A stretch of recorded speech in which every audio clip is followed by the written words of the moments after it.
सखींनो, आज आपण बनवणार आहोत चिकन पॉपकॉर्न। चिकनमध्ये प्रथम मीठ, अद्रक लसूण पेस्ट, पेरी पेरी मसाला आणि लिंबाचा रस घातला। हे सर्व साहित्य चिकनला चांगले लावून घ्यायचे। आता एका साईडला आपण मैद्यामध्ये मीठ घालून घेतले आहे। त्या पिठामध्ये आपण चिकनचे पीस घालायचे। जाळीच्या चमच्यावर काढून एक्सेस मैदा काढून टाकायचा। बर्फाच्या पाण्यामध्ये 5 सेकंद हे चिकनचे पीस पकडले। पुन्हा परत मैद्याच्या पिठामध्ये घालून चांगले चोळून घ्यायचे। आता हे सर्व पीस एकाच वेळी तयार करून घेतले।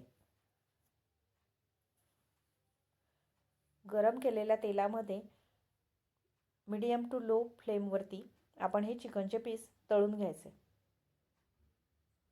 अशा प्रकारे आपले चिकनचे पॉपकॉर्न तयार आहेत।